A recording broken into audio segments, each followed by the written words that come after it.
Bien, buenos días a todos vosotros que estáis ahí en América. Buenas tardes para mis colegas y amigos que están siguiendo esta inauguración desde España y Europa, ¿no? Primero quiero agradecer a Cristina Flores de la Universidad Nacional Mayor de San Marcos y a Gerardo Rodríguez de la Universidad Nacional de Mar del Plata la invitación a participar en este interesantísimo seminario que va muy acorde con nuestros tiempos, ¿no? Europa-América. Bien, voy a hablar del tránsito interconectado entre el siglo XV y el siglo XVI, justamente en estos dos continentes, Europa y América, o bien América y Europa, que como sabemos son fundamentales para entender la historia del mundo occidental y en ese sentido pues también importantes para entender la historia mundial que obviamente, aunque no siempre tuvimos esa convicción y esa mentalidad, abarca mucho más que el mundo occidental. Pero ya no es poco hablar de España y Europa y América a lo largo de la historia, sobre todo en ese momento de cambio, ya lo explicaré aquí, profundo, de una época a otra época histórica, al menos en toda Europa, también por otros motivos, también en América. Por lo tanto, estamos ante una transición profunda, vertical. Debemos preguntarnos algo. Yo hace tiempo que tengo esa inquietud, pero en fin, no tuve ocasión de plasmarlo porque mi especialidad es la Baja Edad Media y en fin, como todos sabemos, como profesores siempre llegamos tarde y mal al final, en este caso de la Edad Media, como para meterse a fondo en la transición con lo que viene después, que es la época moderna. La pregunta es la siguiente: ¿cómo es posible que, habiendo emergido el Estado moderno, una auténtica novedad por siglos en la historia, y al mismo tiempo un cambio cultural y mentalidad tan grande, protagonizado por el Renacimiento, por el humanismo, después reforzado e impulsado más tarde por la Ilustración? ¿Cómo es posible que, dándose esos cambios tan radicales respecto a lo que había sido la Edad Media, eso no refleje de alguna manera y no condicione de alguna manera lo que es la economía y la sociedad, que obviamente también estuvo sujeta a un cambio importante entre el siglo XV y el siglo XVI, pero que pasa desapercibido ante la importancia histórica de los cambios que se dieron en ese momento en el ámbito de la política, de la mentalidad y de la cultura. Claro, cambios que condicionan la base económica y social del cambio de época, ¿no? Evidentemente hoy sabemos con toda claridad que entre el siglo XV y el siglo XVI, en un periodo relativamente breve, se dio una transición entre el feudalismo medieval y la sociedad estamental del antiguo régimen, ¿no? Bueno, caracterizada por un poder público centralizado como no se había dado en los ámbitos estatales desde hacía siglos, y caracterizada también por un auge de la burguesía y del comercio mundial, la economía mundo, que tampoco conocimos en todos los periodos, los siglos anteriores de lo que llamamos el medioevo europeo. Por lo tanto, algo estuvo pasando algo pasó entre el siglo XV y el siglo XVI. El marxismo tradicional solo contempla, a contrapelo de todo lo que estoy diciendo, la transición entre el feudalismo y el capitalismo, considerando feudalismo todo lo que es la Edad Media y la Edad Moderna, y capitalismo lo que es la Edad contemporánea.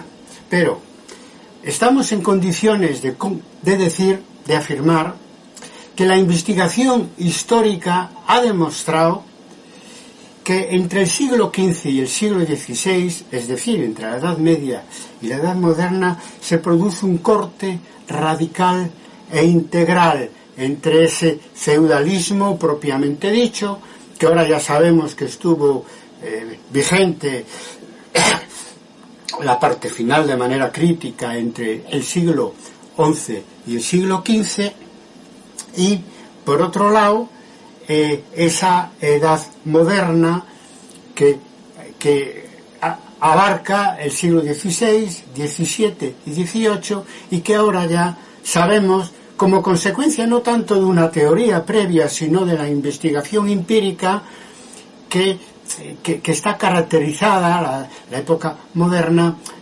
de una manera específica, propia.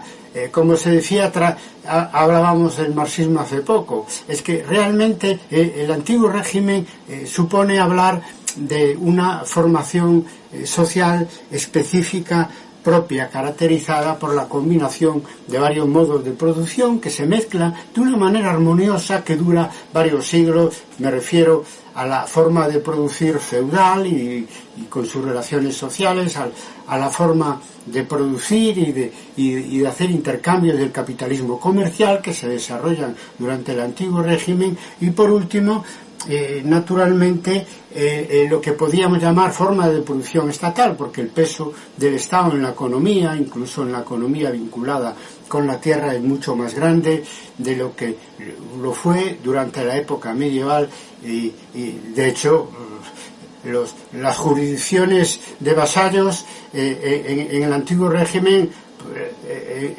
la mitad estaban sujetas a un dominio, al dominio de los señores, pero un 35% estaban sujetas a un dominio real, que no era solamente para cobrar impuestos, sino que jugaba un papel activo en la economía. Entonces tenemos esta combinación de formas de producción que le dan una característica específica que no se puede más que digamos, forzando los datos, considerar feudal, porque es feudal, es capitalista comercial, es sobre todo estatal, con un Estado muy poderoso que no solo juega un papel, en fin, digamos, estrictamente político, sino también económico, etcétera, ¿no?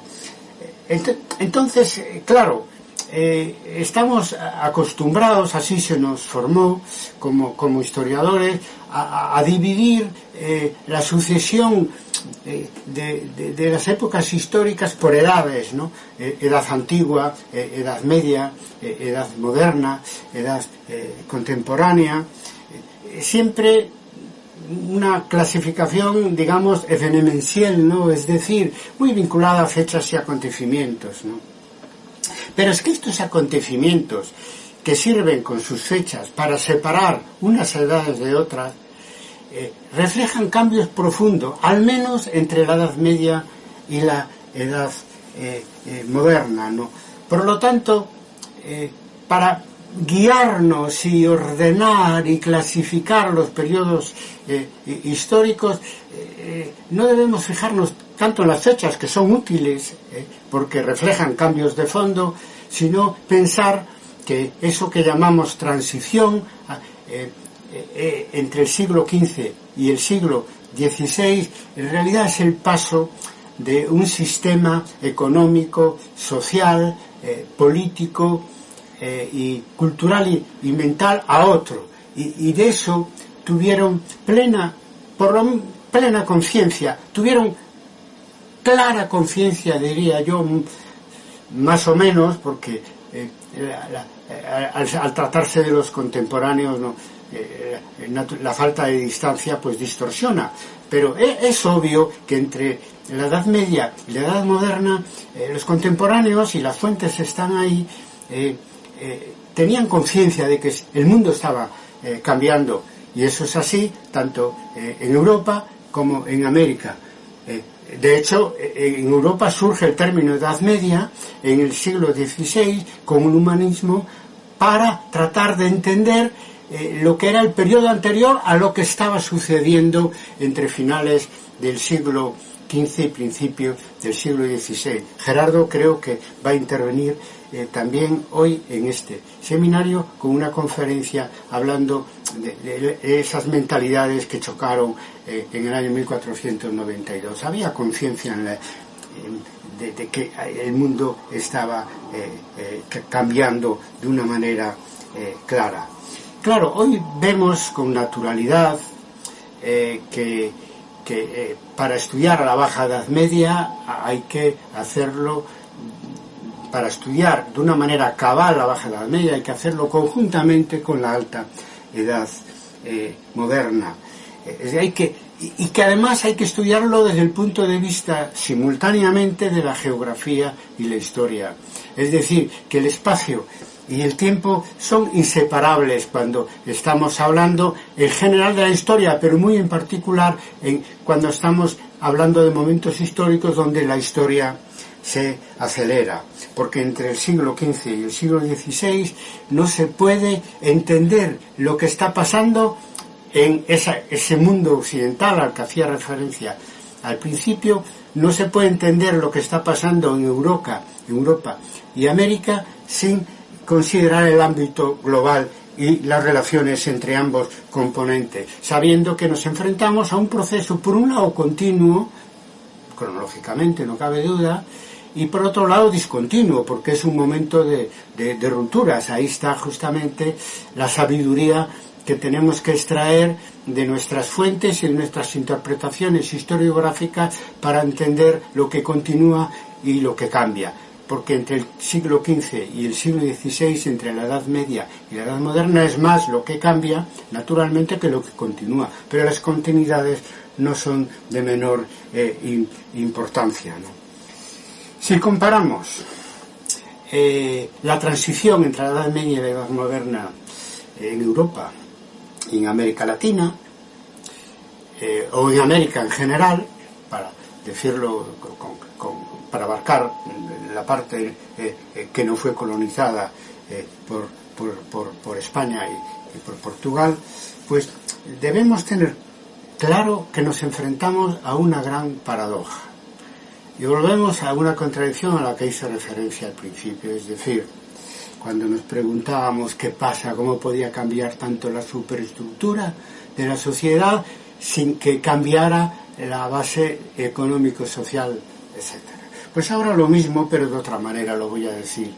Es decir, entre el siglo XV y el siglo XVI, visto desde Europa y visto desde América, pues paradójicamente nos encontramos por el lado europeo una cultura y una mentalidad vinculada al Renacimiento, al humanismo, a la modernidad, que podemos representar en el dibujo de Leonardo da Vinci de hacia 1490-92, de el hombre con los brazos extendidos, es decir, el hombre como centro del universo nuevo que estaba naciendo en Europa, que de alguna manera llegó con sus consecuencias negativas, pero también algunas positivas a América, ¿no? Entonces, claro, eso es lo que pasa en la cultura, en la mentalidad, es una verdadera revolución intelectual y mental. Y en contradicción con eso que está pasando en el mundo de la política y la economía.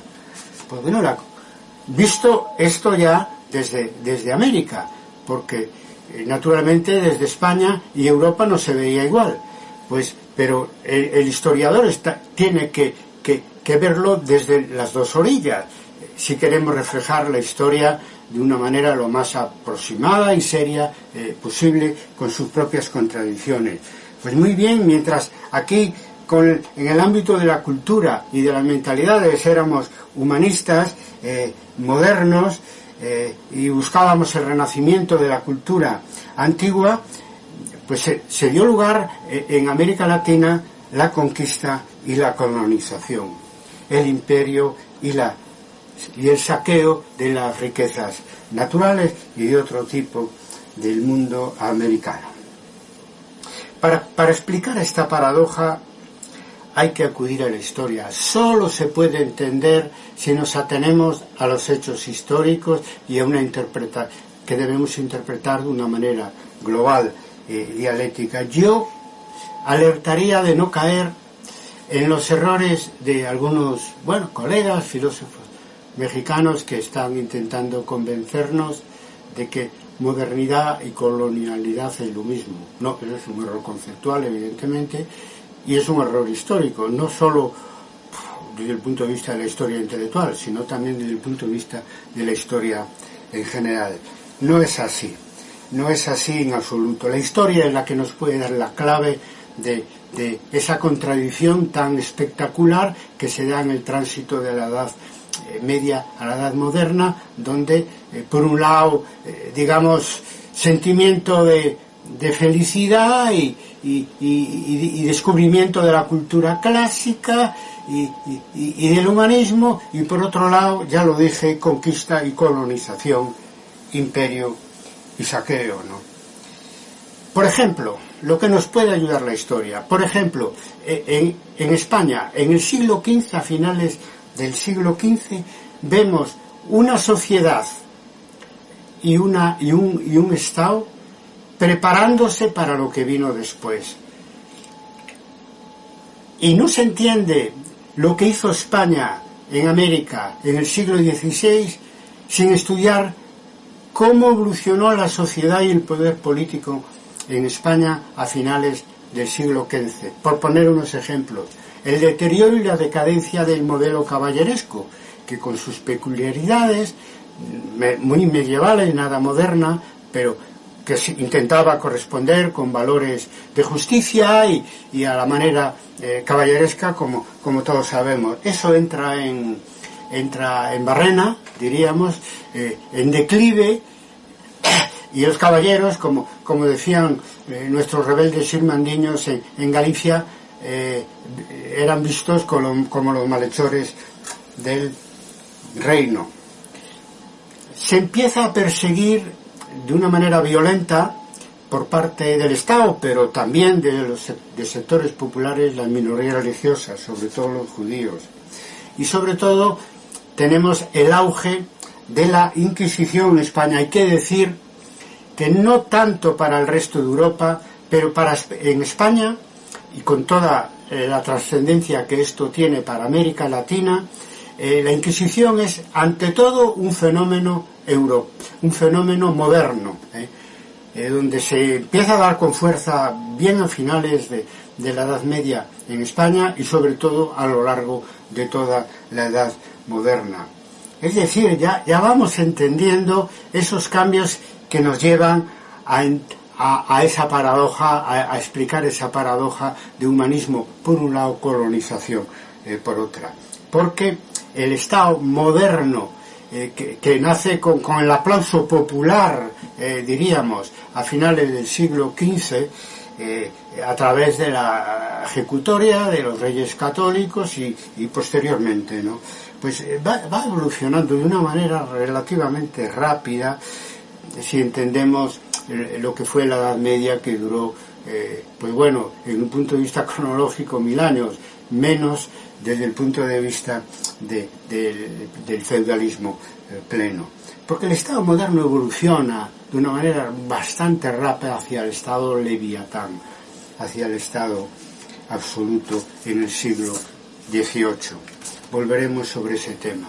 Claro, el Estado moderno ejerce el monopolio de la violencia y eso tiene una dimensión positiva porque pone fin a la violencia feudal, consecuencia de la fragmentación y privatización del poder público, y en último extremo digamos condicionado e impulsada esa violencia y esa fragmentación por la crisis del feudalismo. Pero ¿qué pasa? Que en el momento que en España y en general en Europa se construye un Estado moderno, estamos viendo que esa violencia contenida hacia el interior en ese caso todavía al principio de la corona de Castilla y Aragón, que se fue transformando en un estado que abarcó a la mayor parte de la península ibérica, pues esta violencia interna se acaba volcando hacia el exterior,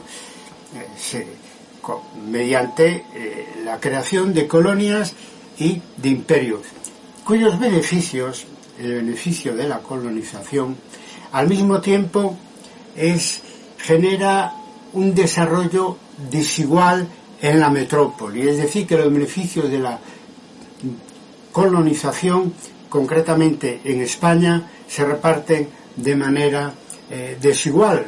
De hecho, se puede probar, ahora que es un enfoque muy socorrido y que hay metodología para hacerlo, que las desigualdades sociales en la península ibérica y concretamente en España se incrementan a lo largo de la época moderna claramente. Claro, eso al final el colonialismo acabó contribuyendo a la acumulación originaria del capitalismo en toda Europa, no tanto en España, porque el fin del colonialismo a principios del siglo XIX, por lo tanto de la entrada de riquezas provenientes de Europa en España, pues cortó ese proceso, y de ahí todas las dificultades que tuvo la revolución burguesa en España, que acabó imponiéndose, pero a través de un proceso mucho más largo. De todas maneras, eso fue el destino de la colonización en el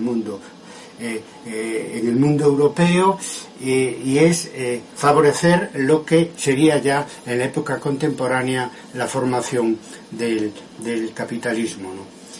Bien, entonces todo este cambio en la Edad Media, Edad Moderna, podemos discutirlo de una manera simple o compleja. Por ejemplo, el progreso a que dio lugar la transición de la Edad Media a la Edad Moderna, ¿ha sido real? Sí, desde luego, pero no, también.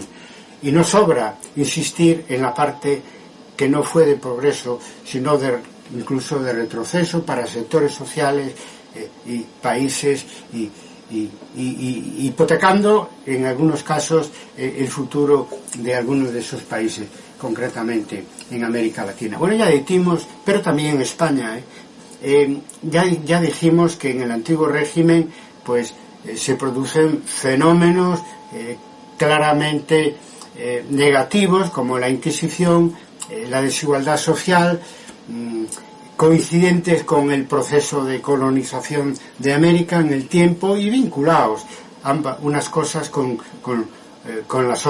la otra, ¿no?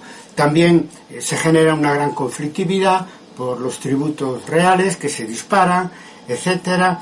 Se producen las guerras de religión en el conjunto de Europa, y lo que es importante para una historia de España que enfoque en su complejidad la transición de la Edad Media y la Edad Moderna. La práctica colonizadora fortalece de tal manera al Estado español que le quita con su fortaleza la energía de una sociedad civil que venía de la Edad Media, pues acostumbrada a un grado de libertad que después la fundación del Estado moderno no permite. Es decir, retrocede la sociedad civil y se fortalece gracias a su vertiente internacional, el imperio colonial, el Estado, que acabará siendo un Estado absoluto. Frente a esta distorsión social que coincide con la colonización en América, pues las clases populares y burguesas en España acuden al recurso de de las revueltas, ¿no? Eso sucede a lo largo de toda la Edad Media, pero muy particularmente entre el final de la Edad Media y el principio de la Edad moderna. ¿Y qué pasa con las revueltas sociales de finales del siglo XV y principios del siglo XVI? Pues muy significativamente las del siglo XV, como los sirmandiños de Galicia o los payeses de Remensa en Cataluña, son triunfantes finalmente en sus reivindicaciones, ¿no? Con sus avatares, pero coincidiendo con el tránsito hacia la modernidad.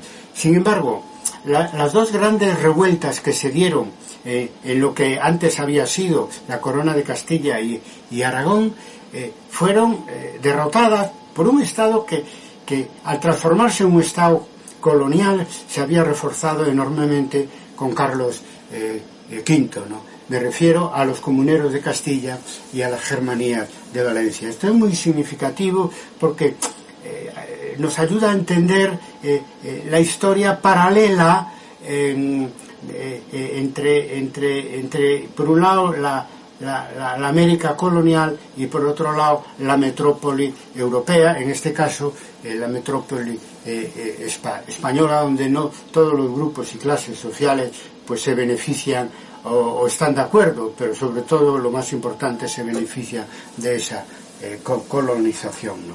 En fin, en resumen, imperio, conquista y colonización corrompen en España, y yo creo que en otros países también, el proyecto original, moderno, renacentista, humanista. Y eso se ve muy claro en el último siglo de la Edad Moderna, en el siglo XVIII. Por un lado, el Estado absoluto borbónico, estamental, oligárquico, represivo, intensifica la dominación colonial. En el siglo XVIII, la emigración de españoles como colones a América es de 2 millones y pico, y duplica lo que había sido en los 2 siglos anteriores esa migración de colonos. Después la extracción de oro y plata de las minas, antes Colombia, Potosí, todo eso, y en el siglo XVIII en la Nueva España multiplican también lo que había sido la obtención de oro, plata que entraba en España por Sevilla. Y lo que es peor, estamos hablando del Estado moderno, incluso el Estado absoluto como un Estado estamental, pero es que ya en el siglo XVIII se transforma en lo que se llama la sociedad de castas, ¿no? Ya entra se consolida la óptica racista para ordenar socialmente los diferentes grupos de la sociedad, algo en lo que de una manera obsesiva el Estado absoluto actuó a lo largo de los siglos XVI, XVII, XVIII, pero con esa connotación racista al final de la época moderna.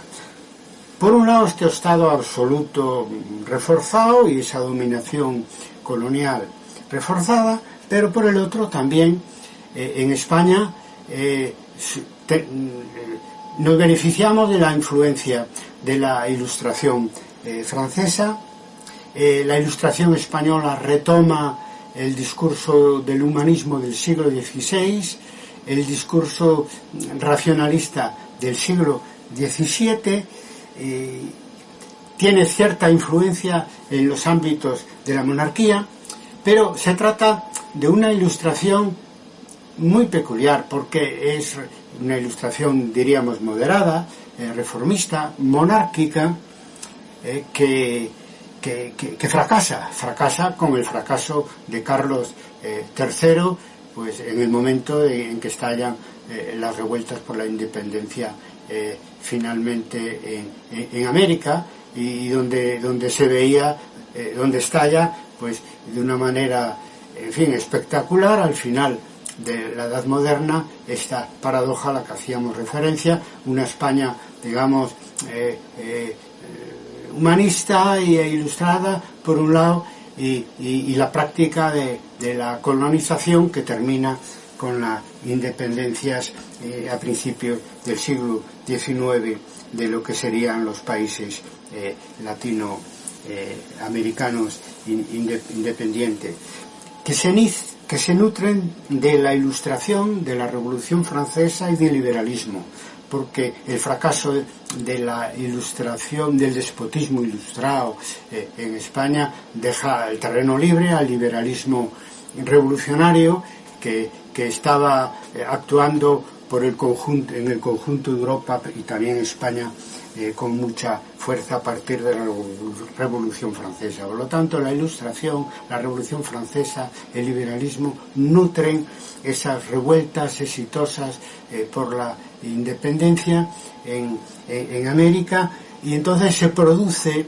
en esa primera mitad del siglo XIX simultáneamente dos fenómenos, ¿no? Por un lado, el fin del colonialismo en América, y por otro lado el fin del absolutismo en España. Y es curioso porque en las Cortes de Cádiz pues están representantes americanos exiliados que en su momento después protagonizarán las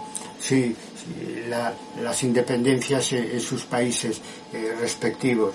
Por lo tanto, ahí al final se ve que el reforzamiento, la transformación del Estado moderno en un Estado absoluto es un fenómeno paralelo a la colonización, y cuando en España se acaba con el Estado absoluto, al mismo tiempo en América se acaba con la colonización, lo cual se demuestra que no se pueden estudiar por separado la historia de España y la historia de América en este tránsito que estamos hablando de la Edad Media a la Edad Moderna, y que lo hemos extendido al tránsito entre el antiguo régimen y el nuevo régimen, en fin, por exigencias del guión.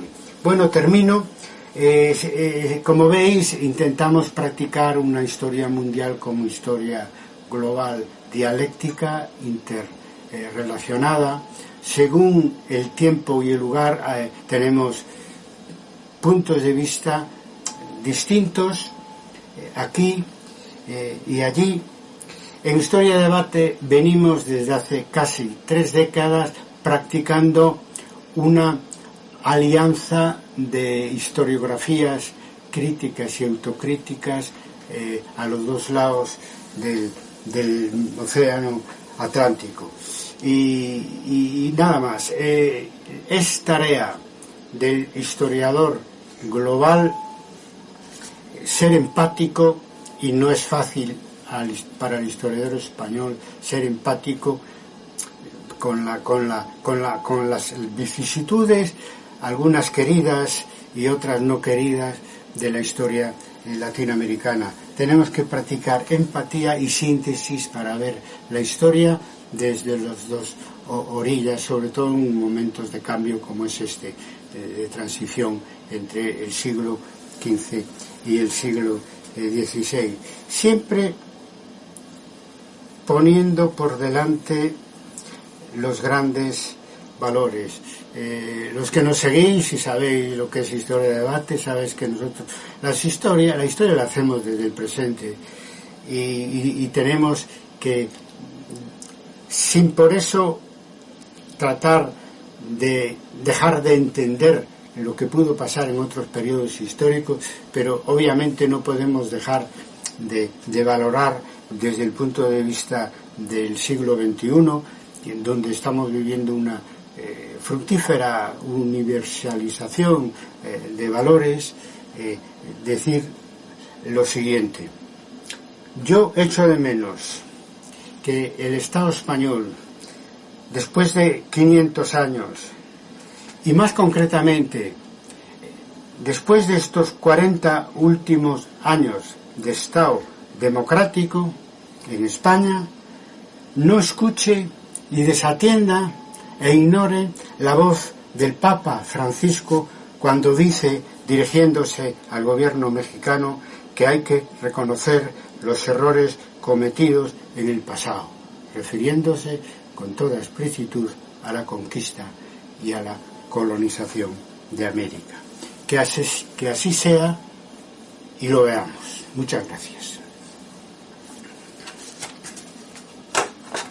Muy amable, doctor Carlos Barros, por la excelente disertación y el tema que nos ha llevado a reaperturar los registros horizontes con respecto a esas transiciones, rupturas y continuidades de las cuales nos ha podido ilustrar.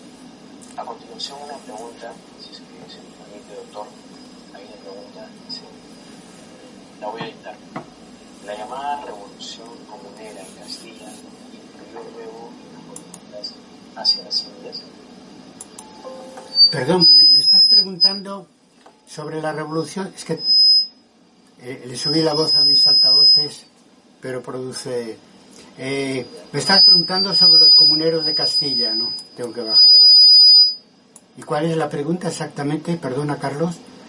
No hay problema, doctor.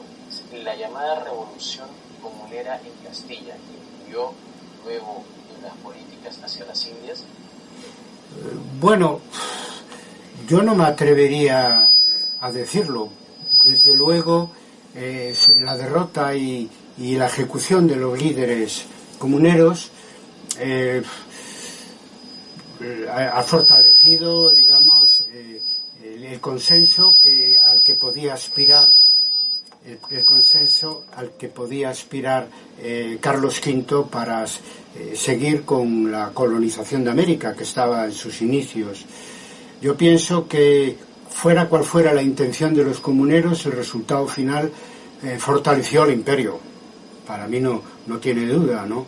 Porque de esa manera consiguió un consenso en la sociedad civil española que por la vía de la fuerza, que facilitó el empleo de la fuerza para construir el imperio, ¿no? En América.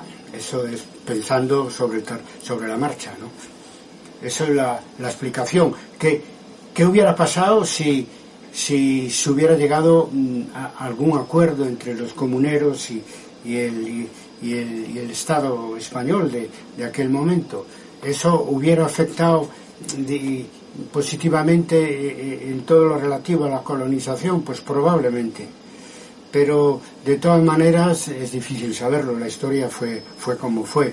Quizás lo que se hizo en Valencia y en Castilla con las revueltas de las germanías y de las comunidades, pues bueno, y la violencia que se utilizó para acabar con esas revueltas, pues casa muy bien con la violencia que en ese momento el Estado español estaba ejerciendo en América, ¿no?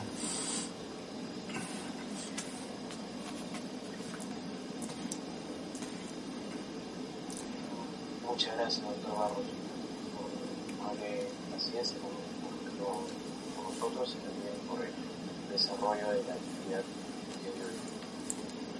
A continuación, al cierre de la jornada,